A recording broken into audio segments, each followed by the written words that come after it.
Dan apalagi nih, kalau memang player punya pool yang luas dan kebetulan kan player-player MDL dengan adanya global ban membuat mereka jauh lebih bisa mengeksplor lah hero yang lain. Tapi Om, the masterminds harus bekerja keras saat ini dengan drafting phase, the best of the day, the Geek Fam versus RRQ.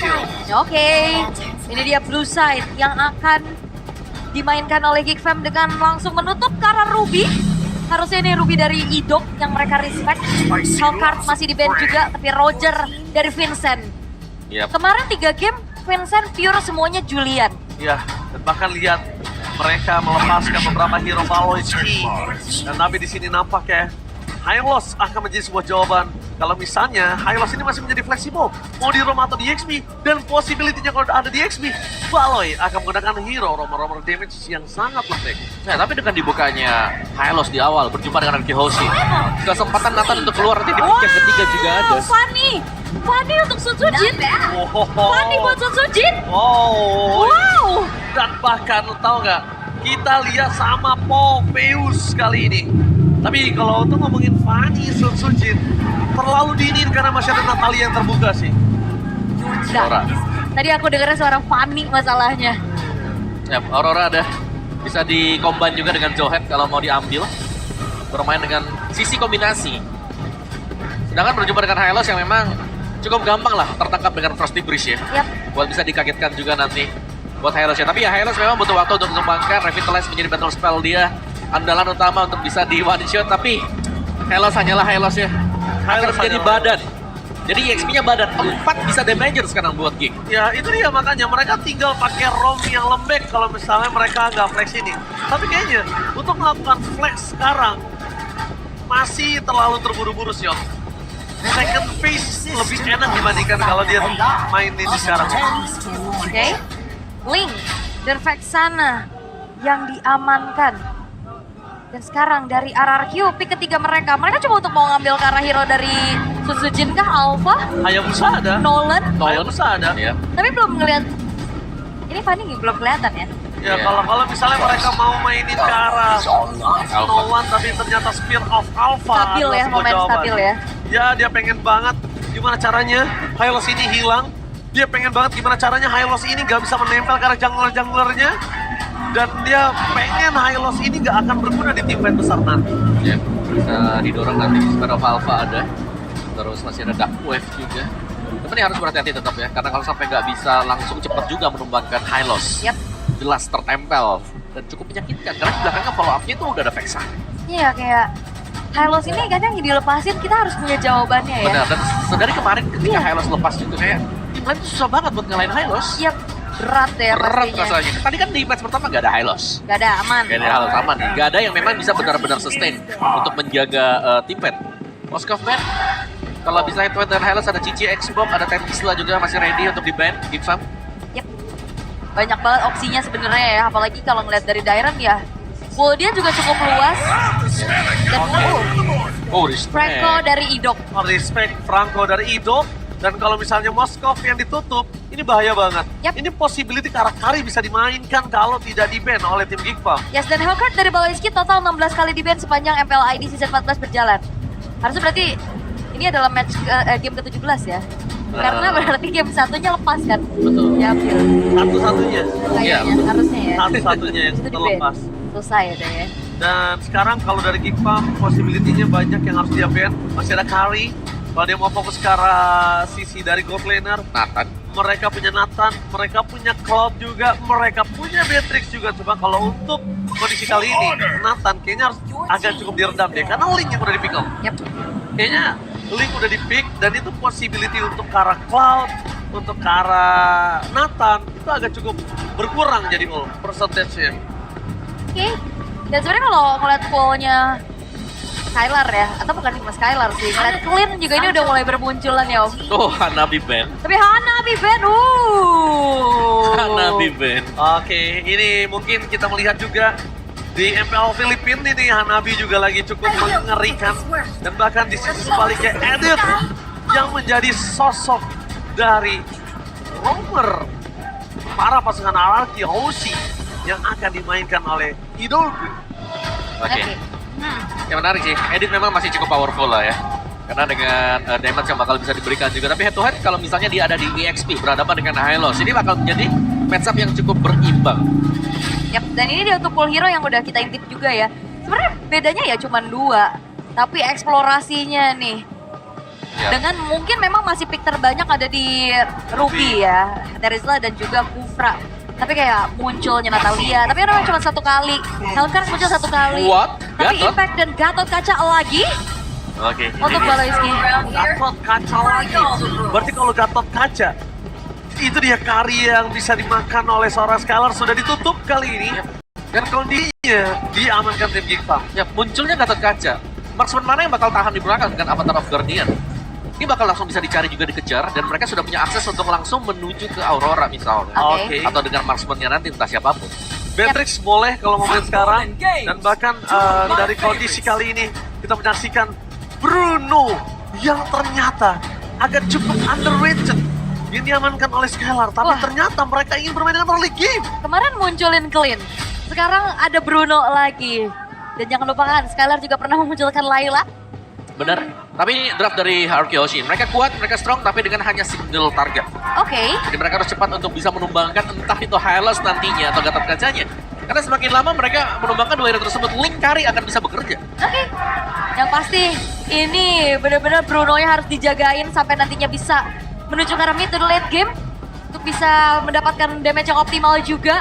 Sementara kalau nggak dari RRQ sebenarnya early-nya mereka punya power lebih. Oke, RRQ 3 season berturut-turut terhentikan pergerakannya oleh The Krypton Knight, Aboy dan juga Baloiski.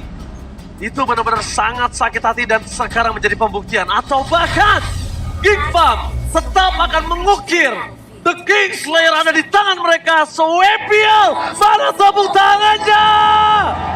Let's go to the match of the team. Alright, dan lagi-lagi kalau ngelihat tadi dari counter indexnya juga ya Om, early game ini harusnya bisa dimanfaatkan sama RRQ Hoshi.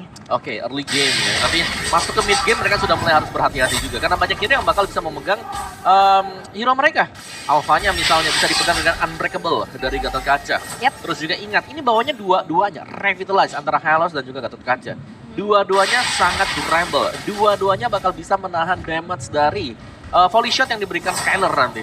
Oke, tapi jangan lupakan juga waktu itu ada sebuah statement dari Vincent yang pakai Link kalah katanya. Oke. Waktu lawan Roger ya, tuker-tukeran waktu itu. Bukan Roger, tuker Waktu betul. lawan Geekfarm kalau nggak salah Geekfarm. Tapi nampaknya dari tenacity yang dimiliki dari para pasukan tim Geekfarm, mereka cukup respect. Dan sedangkan kita ngomongin dari Bruno, Skylar lagi-lagi dia percaya diri kalau dia harus bisa 1 lawan 1 dan dia benar-benar membuat teman-temannya gak usah worry tentang dirinya di arah bottom lane. Ya, tapi ini 2 tank banget Geekfarm ya berarti. Hylos yes, Gatot Kaca juga ya. Jadi mereka akan mengandalkan Link bersama dengan Kari juga, dan mereka tahu ini kalau sampai Masako memang jadi ini bakal enak banget buat buat tim Geekfarm. Yap. Badannya mereka udah sangat mumpuni untuk bisa nahan di depan, dan jangan lupakan pasif juga dari Gatot Kaca nantinya. Still bonusnya dia. Kan memberikan damage juga. Iya, dan berarti ini ngarepin untuk nanti gimana dari Sun Yujin sebagai alpha, the armor break dulu. Oke, Sampai tapi akhirnya? akhirnya ada first blood kan di depan sana. Karena kita lihat satu point kill didapatkan oleh para pasukan dari tim Geekfarm. First blood dari sosok Princia yang tidak bisa di counter, tapi akan coba ditukar. Yang ada Baloiski, tapi Sosuji tak atau mouse. Spear mau for defense dan akhirnya berhasil mendapatkan double kill.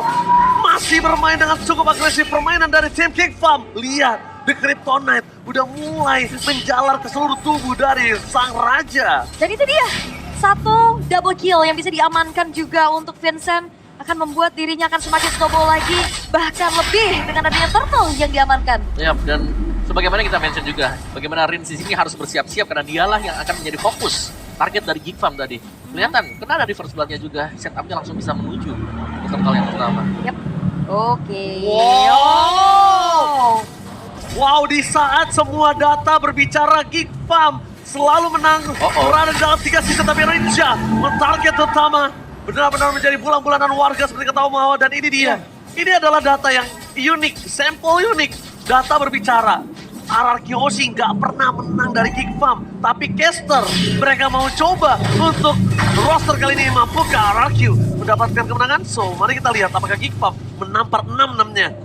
caster yang ada, bukan hanya 5 seperti Tadi 5 ya, sekarang 6 ya nih yang bisa ketampar. Tapi ya early yang bagus juga untuk Geek Fam. Gimana mereka memutuskan early potential yang dimiliki oleh RRQ Hoshio. Iya, itu combo ya yang memang dimainkan juga. Glorious Pathway dibuka slow banget, Avatar of Guardian langsung ada di atas dari range yang belum memiliki Breath of Ice, belum ada pasif dari Aurora yang memang sudah pecah tadi di awal-awal. Dan 3-0 memang masih leading juga. Dan laning phase menurutku di sini Masako juga lagi unggul dibandingkan dengan Skylar. Dia benar-benar nggak terganggu sama sekali, dan yang cukup mungkin merepotkan ya nantinya buat Skylar adalah kalau sampai Masakonya diganggu nanti. Kita tahu bagaimana jarak dari Avatar of Guardian ini nggak bakal bisa ditebak. Dia bisa melompat dari manapun dan itu range-nya jauh. Yap. Jadi harus ancang-ancang dulu ya dengan ada bayangan tadi Avatar of Guardian, tapi Baloyski Oh, benar kata mau lihat, langsung coba ditahan gitu saja.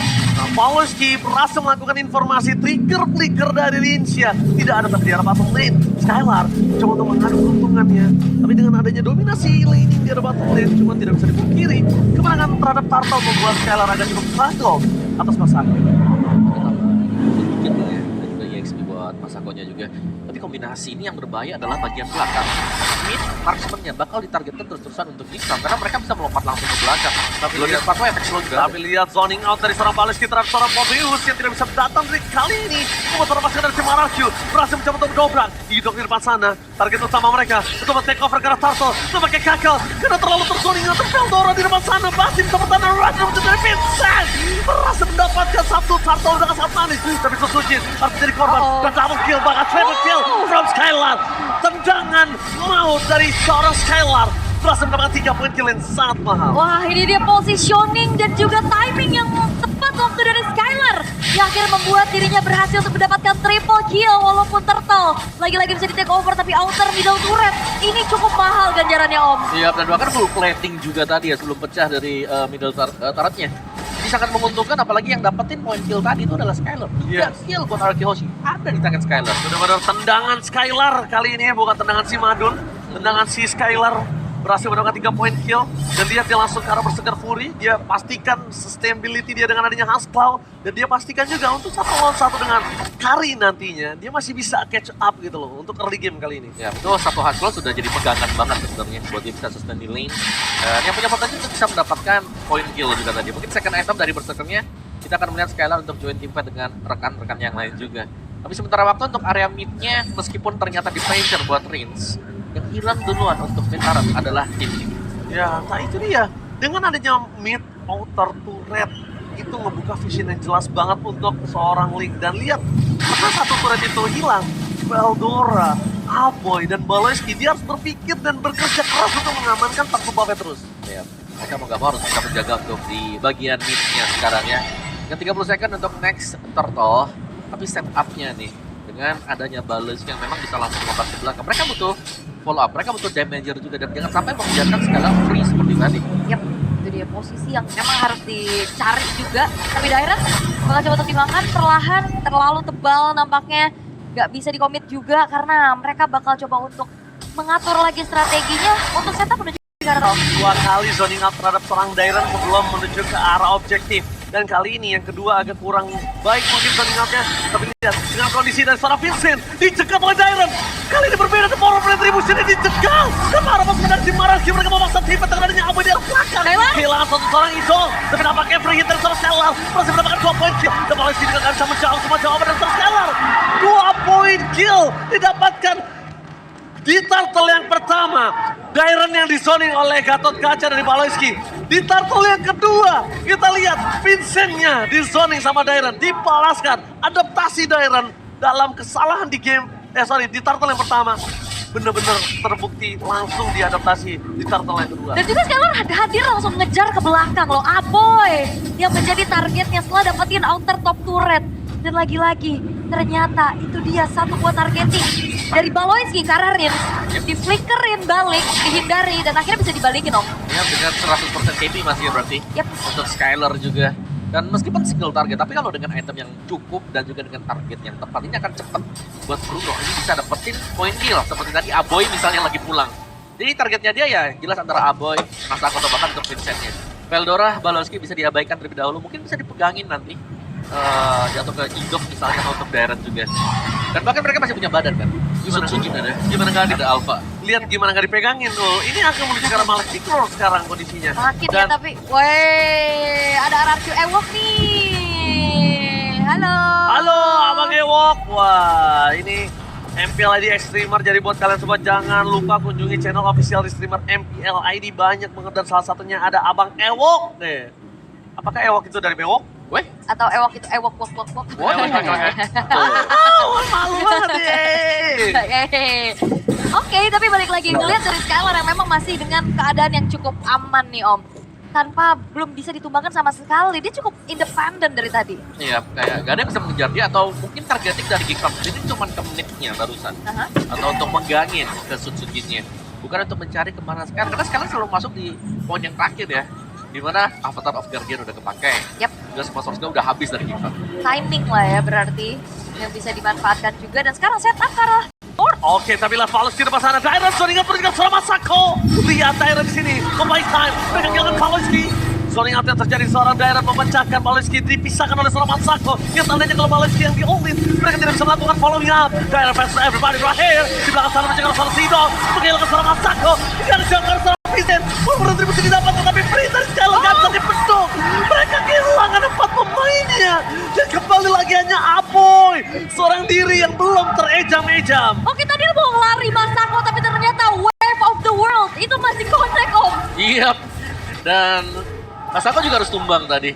Tapi team fight ya dari RRQ tadi. Melihat bagaimana mereka start untuk lordnya, tapi mereka agak nahan juga.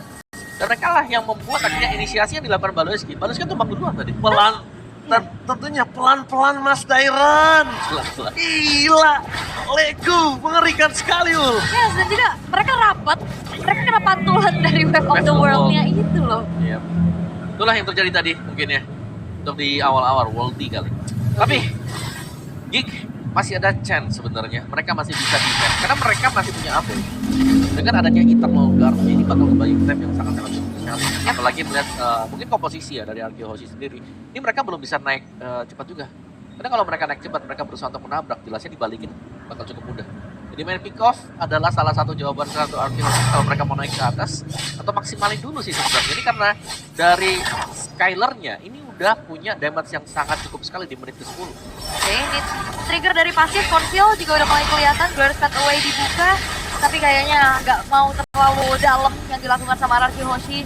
Mereka hanya memancing saja dari pasif base turret ini agar segera meledak dan mencoba untuk setup pulang. Karena ngeliat dari Suzuki ini juga masih lumayan jauh nih. Ya, apalagi Alpha ya. Kayak kalau mau buka juga bagi sekarang Super of Alpha ya. Pulangnya nih yang jadi kasusnya nanti. Pulang, Sampai iya. nggak ada follow up dari belakang. Oke, tapi lihat di sana. Baloeski mencoba untuk menangkap seorang Idok. Tapi Idok udah tahu ada Baloeski di sana. Jadi pastikan dari tim RRQ, mereka harus semaksimal mungkin ngebuat chance untuk Baloeski itu terbang dengan Avatar of Guardian itu. Di belakang nih, lihat Idok akan memberikan badannya. Fokus dengan seorang Baloeski. Tapi daerah dengan Raja Lordi itu ada tembok di belakang ada Baloeski. Lawan itu saja. Aboy tidak menjadi jawaban untuk claim pertama kali ini. Tanpa ketiga orang harus hilang. Tendangan si Skylar, tendangan Bang Skylar benar-benar menggelegar, terdengar ke seluruh lane of down. Wow, 3 pemain yang hilang kali dari Geek Fam. Mereka bakal coba untuk langsung paksa lagi RRQ Hoshi untuk masuk dari bawah. Oh, Skylar masuk terlalu dalam, dia fokus dengan seorang Masako. Soalnya ingat menuju ke arah Sosok dari Masako. Ini supaya terus akhir, berikan from Skylar. Tanpa akan fokus ke arah base-nya, gak peduli apapun yang terjadi. Ini bencana, obat dari King Slayer di game yang pertama.